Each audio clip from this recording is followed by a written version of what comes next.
Assalamualaikum warahmatullahi wabarakatuh. Halo anak-anak semua, selamat pagi. Baik, pada video kali ini kita akan membahas tentang materi virus yang kedua, di mana pada materi virus yang pertama kita sudah membahas tentang sejarah singkat penemuan virus, ciri-ciri virus, struktur virus secara umum beserta fungsinya.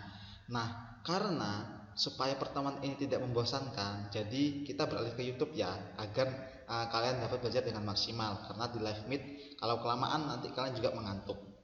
Nah, selanjutnya pada materi virus yang kedua, tujuan pembelajarannya adalah siswa dapat menganalisis bentuk dan pengklasifikasian virus melalui pembelajaran pendekatan saintifik serta metode diskusi dan tanya jawab dengan tepat. Yang kedua, siswa dapat menganalisis bentuk dan struktur virus corona melalui pembelajaran pendekatan saintifik serta metode diskusi dan tanya jawab dengan tepat. Nah, kenapa sih kok kita di sini ada menganalisis struktur virus corona juga? Nah, karena corona ini kan sudah menjadi wabah yang sangat panjang di Indonesia. Jadi, agar kita sama-sama belajar mendiskusikan pembelajaran ini bersama-sama. Oke, selanjutnya. Nah, sebelum kita mulai pembelajaran pada pagi hari ini, coba anak-anak pikirkan terlebih dahulu tentang bentuk virus. Ayo, bentuk virus itu kayak mana sih? Apakah bulat, panjang, atau mungkin lebar? Nah, coba anak-anak tebak-tebak dulu sebelum kita lanjut ke materinya. Oke, sudah ditebak? Oke, next kita akan masuk ke materi yang pertama. Ya, materi yang pertama kita akan membahas tentang bentuk virus. Ini adalah bentuk virus secara umum, di mana di sini sudah Bapak sediakan tabel. Ada bentuk virus, ada gambar animasi, ada gambar mikroskop, dan ada contohnya. Nah, berdasarkan penjelasan ini, virus itu dibagi menjadi 4. Yang pertama adalah oval, yang kedua adalah silindris, yang ketiga adalah polihidris, dan yang keempat adalah kompleks. Nah, kita akan membahas satu persatu bentuk virus secara menyeluruh. Oke, kita kembali lagi ke materi yang pertama, bentuk virus. Kita perhatikan, yang pertama adalah oval. Teman-teman lihat gambarnya saja langsung ya. Oval itu bentuknya bulat seperti bola. Nah, ini adalah bentuk gambar animasinya. Loh, kenapa Pak? Kok ada gambar animasi segala, terus ada gambar mikroskop segala? Maksudnya adalah gambar animasi ini untuk menjelaskan struktur apa saja yang ada di dalam virus yang bentuknya itu oval. Nah, ini maksudnya adalah gambar di bawah mikroskop ya, gambar virus maksudnya. Coba teman-teman mengamati gambar yang ada di bawah mikroskop ini. Nah, setelah teman-teman amati, apakah teman-teman bisa tahu apa saja sih struktur yang ada di dalam virus tersebut? Nah, nggak bisa kan? Oleh karena itu, disajikan gambar animasi untuk memperjelas suatu objek pengamatan. Hal ini sering dilakukan oleh peneliti-peneliti sains dalam biologi. Tujuannya apa?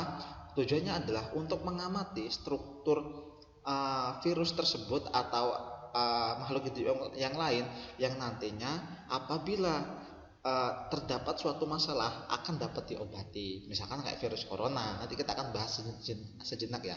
Contohnya itu apa sih? Contoh yang virus yang berbentuknya oval itu ada virus influenza atau flu ya. Ada virus rabies. Virus rabies ini biasanya ditemukan pada hewan gitu ya. Dan ada HIV. Nah, sedangkan pada bentuk virus yang kedua itu ada bentuknya silindris. Nah, silindris di sini itu bentuknya dia panjang, tapi dia juga berbentuk agak bulat begitu ya. Nah, ini adalah tampak gambar animasinya. Nah, kalau teman-teman lihat gambar di bawah mikroskopnya, lihat ini kan nggak jelas ya, nggak jelas. Jadi seharusnya strukturnya tidak teramati kalau seperti ini. Oleh karena itu, para ilmuwan membuat bentuk animasinya agar manusia dapat mengamatinya secara keseluruhan. Ingat ya, bentuk pertama itu oval, yang kedua adalah silindris. Nah, contohnya di Slendris itu apa? Ada TMV atau tobacco mosaic virus. Nah, apa sih tobacco mosaic virus ini? Ini adalah virus yang menyerang pada tembakau. Itu sudah Bapak jelaskan di pertemuan materi virus yang pertama ya. Ini adalah virus yang menyerang pada tembakau, yang menyebabkan bercak-bercak pada tanaman tembakau. Oke, next. Nah, bentuk virus yang ketiga itu adalah polihidris. Ya, polihidris. Mungkin polihidris ini bisa dibilang kayak bentuk diamond gitu ya. Nah, dia bentuknya kayak diamond. Nah, di sini bentuk polihidris ini coba teman-teman amati di gambar di bawah mikroskop. Lihat, dia bentuknya persis banget kan, seperti gambar animasi ini.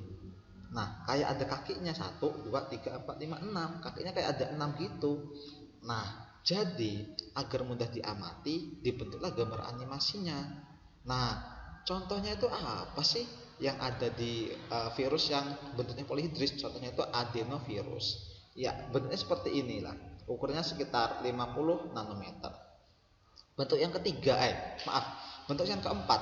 Bentuk yang keempat adalah bentuk virus yaitu kompleks. Maksudnya kompleks itu apa sih, Pak? Maksudnya kompleks di sini adalah strukturnya itu paling lengkap di antara bentuk yang lain, yang ada ovalnya, ada silindris atau polihidris. Itu bentuknya paling lengkap. Nah, coba teman-teman lihat. Ada kepalanya, ada kapsidnya, ada DNA, ada leher, serabut ekor, selubung ekor, ada papan dasar. Nah, ini sudah dianimasikan supaya kita bisa mengamatinya dengan jelas.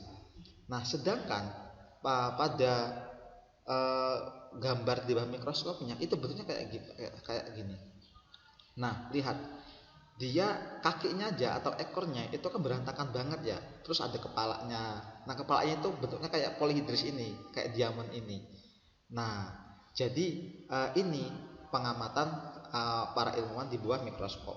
Nah, terus contohnya itu apa? Contohnya adalah virus bakteriofag.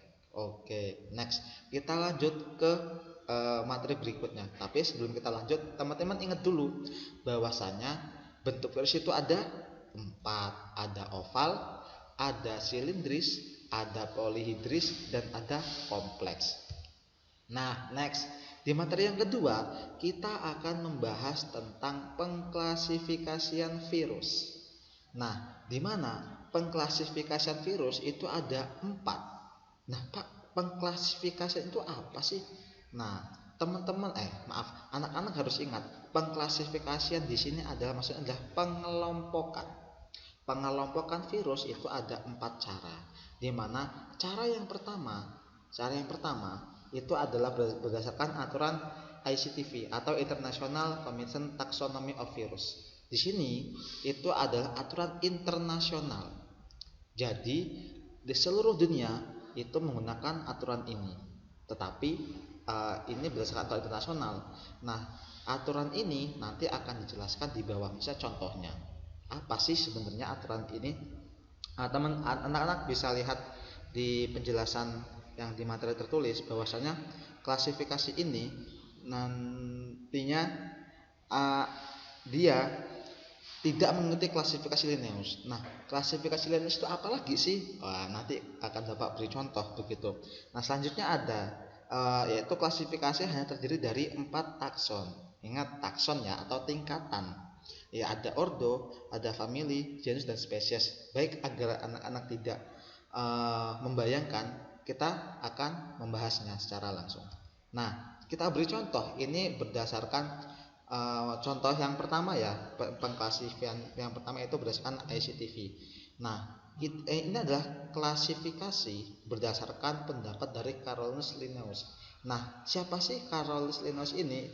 Beliau adalah salah satu bapak klasifikasi dan taksonomi pertama.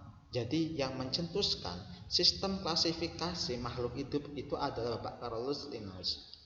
Nah, kita pahami urutan tingkatan takson dari tingkat tinggi ke tingkat rendah adalah sebagai berikut. Jadi dalam makhluk hidup itu ada pengelompokannya, ya.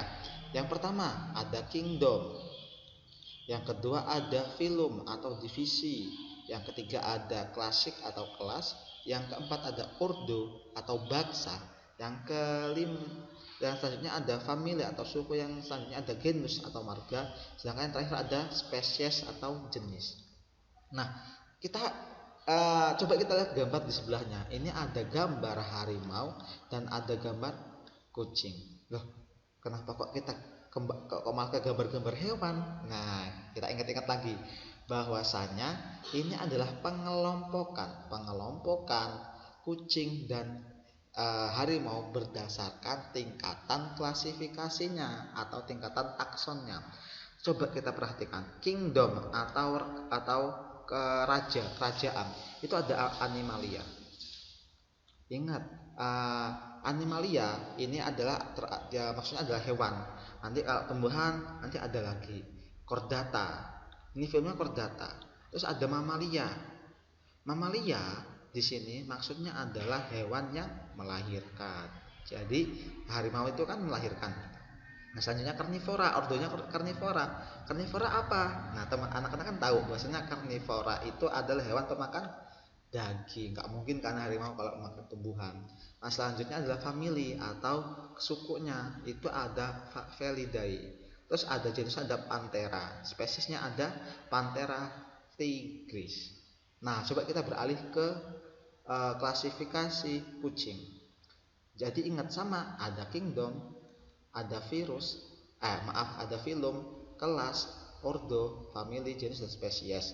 Nah, ke taksonnya seperti apa? Sama, kingdomnya animalia. Loh, kenapa kok sama? Kok animalia? Karena kucing dan harimau itu adalah hewan, bukan tumbuhan. Selanjutnya adalah chordata. Ada lagi animalia. Kucing kan melahirkan juga, jadi sama, kingdomnya sama, sama harimau, filmnya sama, kelasnya juga sama. Selanjutnya ada ordo. Ordonya itu karnivora, sama nggak sama harimau? Sama nih. Lanjutnya familianya apa? Familianya Felidae, sama nggak? Sama harimau. Nah, terus genusnya, loh kok jenisnya beda? Nah, di sini perbedaan kebanyakan klasifikasi makhluk hidup satu dengan yang lainnya, yaitu di jenis dan spesies. Kalau dia ada satu keluarga, jadi manfaat dari klasifikasi atau pengelompokan adalah mengetahui apakah antara harimau dan kucing itu berkerabat atau bersaudara. Begitu. Jadi kalau mereka berkerabat sampai sejauh mana kerabatnya, berarti kan antara kucing dan harimau itu mereka berkerabat sangat dekat gitu ya. Mereka hanya berbeda di genus atau di marganya. Kalau harimau itu Panthera, kalau kucing itu Felis. Nah, spesiesnya apa? Kalau kucing itu spesiesnya Felis catus. Nanti anak-anak akan mempelajari ini secara mendalam, mungkin di materi-materi berikutnya. Nah, jadi antara harimau dengan kucing itu mereka sangat berkerabat dekat. Begitu ya. Oke, kita kembali ke pengklasifikasian yang kedua. Berdasarkan asam nukleatnya. Nah, coba anak-anak ingat, asam nukleat itu dalam virus kan terdiri dari DNA saja atau RNA saja. Jadi tidak mungkin di dalam satu virus terdapat dua asam nukleat atau terdiri dari DNA dan RNA. Jadi dalam virus itu hanya terdiri salah satu saja. Nah, jadi misalkan contohnya yang terdiri dari DNA saja itu ada virus bakteriofag. Jadi virus bakteriofag yang virus ini yang bentuknya lengkap atau kompleks itu terdiri hanya dari DNA saja. Nah, kalau yang terdiri dari RNA saja itu apa? Yang terdiri dari RNA saja itu adalah virus TMV. Apa TMV? Yaitu virus tobacco mosaic virus. Ingat-ingat ya. Nah, selanjutnya pengklasifikasian yang ketiga adalah berdasarkan virus yang bersampul dan tidak bersampul. Loh, sampul apa lagi nih? Ini sampul apa lagi kan? Maksudnya adalah sampul di sini adalah sebagai pelindung. Loh, pelindung, emangnya virus bisa melindungi diri, Pak? Bisa. Coba kita kembali lagi ke ini. Nah, kita lihat di sini. Ya, ini ada keterangannya, struktur, ada sampulnya, bentuknya yang coklat ini ya. Nah, coklat itu dia melindungi.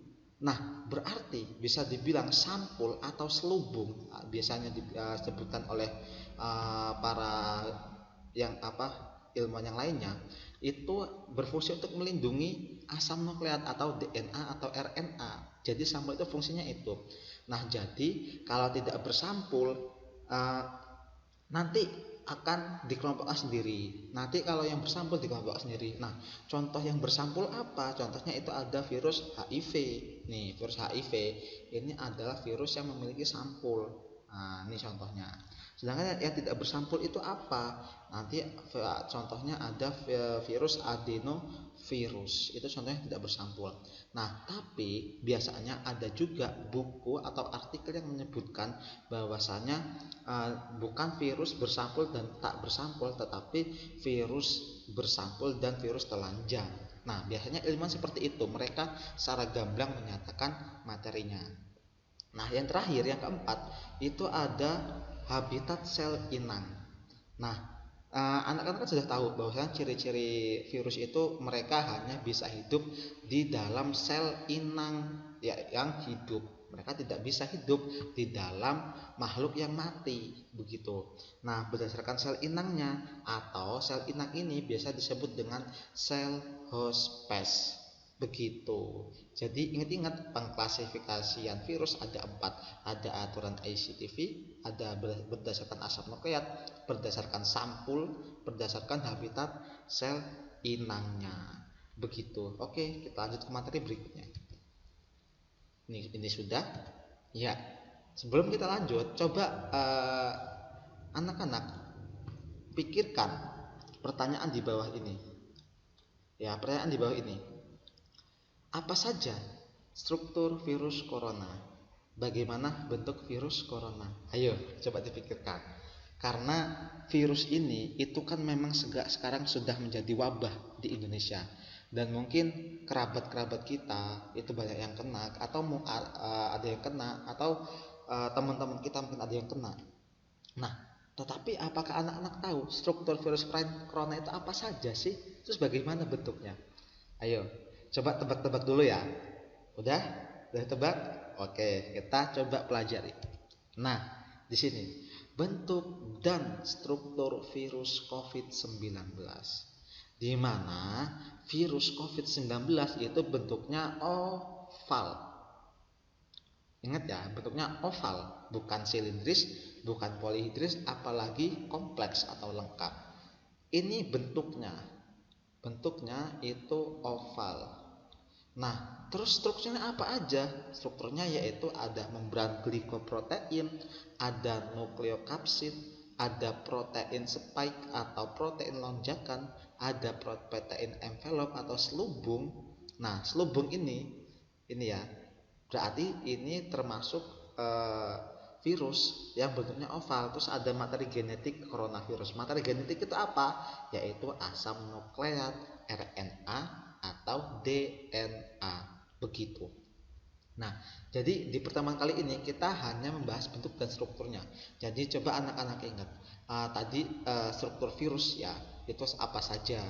Nah, jadi ini dia struktur yang ada di dalam virus corona, begitu. Ingat-ingat, bentuknya oval, strukturnya membran glikoprotein, nukleokapsid, protein spike, protein envelope, dan materi genetik coronavirus. Nah, ada juga ilmuwan yang menyatakan bahwasannya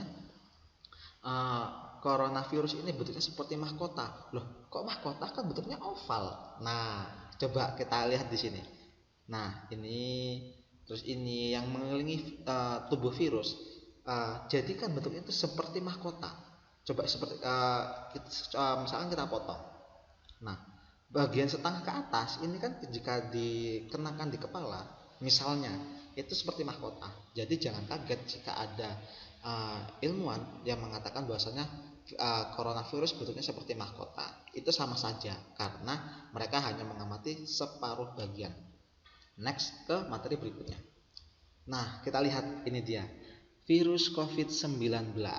Ya, ini strukturnya udah ya. tadi sudah dijelaskan. Nah, selanjutnya ini virus corona di bawah mikroskop elektron. Loh, kok mikroskop elektron, Pak? Emangnya mikroskop cahaya nggak bisa? Oh, tidak bisa. Mikroskop elektron itu dia mengamatinya lebih detail, lebih ke struktur yang lebih kecil. Jadi mikroskop cahaya itu dia tidak bisa mengamati keadaan virus corona. Makanya bentuk virus corona ini hanya bisa diamati di bawah mikroskop elektron begitu. Nah, ini ilustrasinya. Kita lihat agak mengerikan ya ilustrasinya ini. Ya, lihat di bagian protein spike-nya ya, yang bentuk kayak mahkota ini, yang berkemerah-merahan itu. Nah, selanjutnya next ya. Ini sebagai gambaran aja biar anak-anak tahu bentuk di bawah mikroskop itu kayak apa, lalu bentuk di secara ilustrasinya itu kayak gimana. Nah, next. Oke, materi yang terakhir tentang pengklasifikasian virus, yaitu ini ya, kita kaitkan dengan hadis Nabi Muhammad SAW. Jadi sebelum Bapak menyampaikan ini, Bapak mohon maaf mengaitkan ini dengan materi keislaman. Jadi silahkan anak-anak yang mungkin non muslim bisa mengambil hikmahnya saja ya. Kita sangkut pautkan dengan agama begitu. Kita belajar supaya wawasan kita luas begitu. Nah, di sini dijelaskan bahwasanya Nabi Muhammad SAW, maaf ini maksudnya SAW ya, maaf banget, bersabda, Bismillahirrohmanirrohim, firroh minal majzumi kama tafirru minal asad. Nah, artinya apa? Hindarilah orang yang berpenyakit kusta seperti kamu menghindar dari seekor singa. Wow, ternyata hadis Nabi Muhammad menyatakan bahwasanya disuruh menghindari orang yang kena penyakit kusta. Penyakit kusta itu kayak apa sih? Nih contohnya penyakit kusta. Penyakit kusta adalah penyakit yang menyerang kulit manusia. Bentuknya nih kayak gatal-gatal begitu ya. Nah, loh di sini di majasnya seperti menghindari seekor singa. Berarti sebenarnya kalau ada orang berpenyakit kok bisa menular, kita disuruh menghindar. Dalam tanda kutip di sini menghindar bukan berarti kita menjauhi mereka ya, enggak. Kita menghindar dalam bentuk kontak fisik dengan penderita.